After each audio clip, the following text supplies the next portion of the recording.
Hello friends, मैं अभय वाजपेयी हाजिर हूँ आपके सामने कक्षा 11 का अपना अगला लेक्चर लेकर।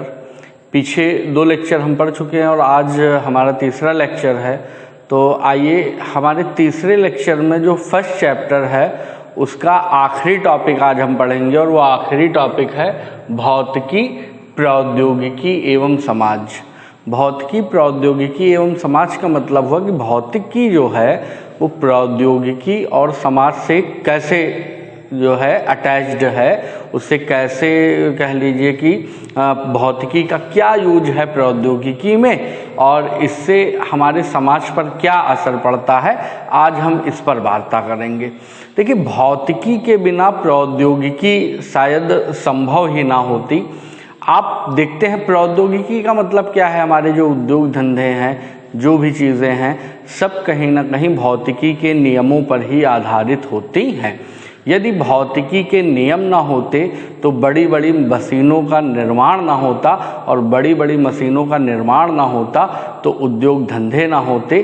तो इस वजह से हम ये जो बात मैंने अभी बताई, इससे ये समझा जा सकता है आसानी से कि प्रौद्योगिकी के लिए भौतिकी क्या है, बहुत आवश्यक है।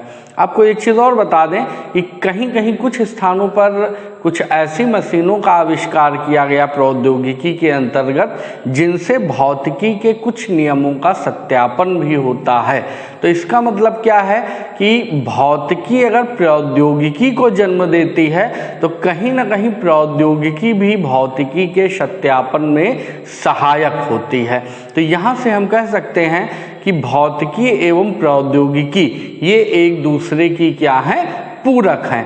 कहीं पर भौतिकी के द्वारा प्रौद्योगिकी का विकास होता है, उसका जन्म होता है, तो कहीं पे प्रौद्योगिकी के द्वारा भौतिकी के नियमों का सत्यापन भी किया जाता है।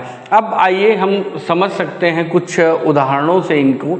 जैसे आप लोगों ने कभी ध्यान दिया हो कि आप जब जाते हो, आपके शरीर में कुछ बीमारियां हो जाती हैं, डॉक्टर के पास जाते हो तो डॉक्टर आपको एक्सरे लिख देता है। तो एक्सरे जो लिखता है, एक्सरे किसके द्वारा होता है, एक मशीन के द्वारा होता है। और एक्सरे का जो सिद्धांत है वो कहाँ से उत्पादित है, वो है आपकी भौतिकी की देन है। तो भौतिकी ने एक्स किरणों के बारे में बताया और प्रौद्योगिकी ने उन एक्स किरणों को प्रोड्यूस करके एक्सरे मशीन का क्या किया, निर्माण किया। अब भौतिकी और प्रौद्योगिकी का संबंध तो समझ में आ रहा है, साथ में जो समाज लिखा है, समाज के बारे में समझ लीजिए। वास्तव में भौतिकी के सिद्धांत पर प्रौद्योगिकी ने जिस मशीन का निर्माण किया वो मशीन किसके काम आ रही है, मनुष्यों के। मनुष्य कहाँ रहता है, समाज में। अर्थात कि जो प्रौद्योगिकी के द्वारा मशीन का विकास किया गया वो हमारे समाज में रहने वाले व्यक्तियों के रोगों के निदान में क्या हो रहा है, कार्य आ रहा है। रोगों के निदान में कार्य आ रहा है मतलब वो स्वस्थ बन रहे हैं, और स्वस्थ बन रहे हैं तो इसका मतलब उनका जीवन क्या हो रहा है, सुखी हो रहा है। अर्थात हमारे चारों ओर हमारे आसपास का जो समाज है उसे प्रसन्न, खुश और सुविधाजनक बनाने में किसका महत्व है, प्रौद्योगिकी और भौतिकी का महत्व है। दूसरा आप समझ सकते हैं, गर्मियों में आप बाहर से आते हैं तो आपको ठंडे पानी की आवश्यकता महसूस होती है, तो आप ठंडे पानी को किससे, फ्रिज के द्वारा प्राप्त करते हो। अब फ्रिज में जो ये फ्रीजिंग होती है, प्रशीतक होता है, इस प्रशीतक का उत्पादन या कह लीजिए इसका जन्म भी कहाँ से हुआ है, भौतिक विज्ञान से हुआ है। ठीक है, हम आगे इनके बारे में पढ़ेंगे। अभी बहुत सारे टॉपिक की शुरुआत है, अभी आगे टॉपिक्स आएंगे, उनमें प्रशीतन कैसे होता है, कौन कौन सी प्रोसेस उसमें होती हैं, हम सब इन पर विस्तार से चर्चा करेंगे। इसके अलावा घर में आप आते हो, पंखे लगे होते हैं, कूलर होता है, ज़्यादा गर्मी होती है तो एसी होती है। अब ये एसी वगैरह किसके सिद्धांत पर कार्य कर रहे हैं, भौतिकी के।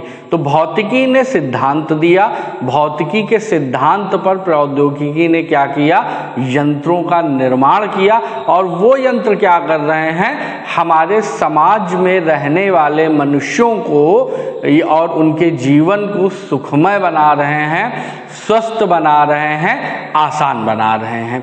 ठीक इसी प्रकार से आप अगला उदाहरण अगर लिया जाए तो वायुयान आप देखते हैं।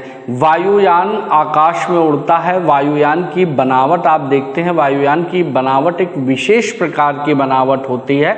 अब वायुयान की बनावट जो है वो किस पर आधारित है? भौतिकी के सिद्धांत पर। भौतिकी में एक वैज्ञानिक हुए हैं बर्नौली, और उन बर्नौली के सिद्धांत पर ही आपका वायुयान की डिजाइन बेस्ड है।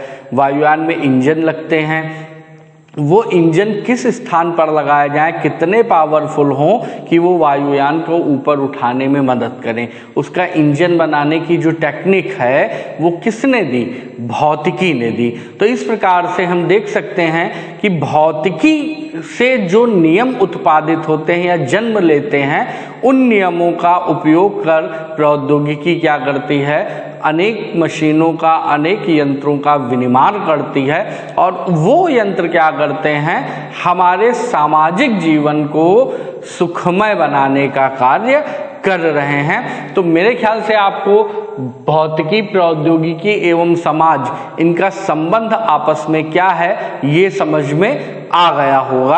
अब ध्यान दीजिए, अब बोर्ड पे मैंने इनको लिखा नहीं है, अभी आप जब देखेंगे तो आपकी स्क्रीन पर ये डाल दिया जाएगा। आपको आपकी स्क्रीन पर अभी दिखेगा। पहले वीडियो में मैंने बोला था मगर कुछ टेक्निकल फॉल्ट की वजह से नहीं आया था, मगर इस बार आपकी स्क्रीन पर सब कुछ आपको दिखेगा। अब इनके अलावा ध्यान दीजिए, तो ये तो आपके कहाँ पे भौतिकी हमारी प्रौद्योगिकी को कैसे जो है कनेक्ट करती है, कैसे उससे संबंधित है, इन नियमों को भी हम लिखेंगे।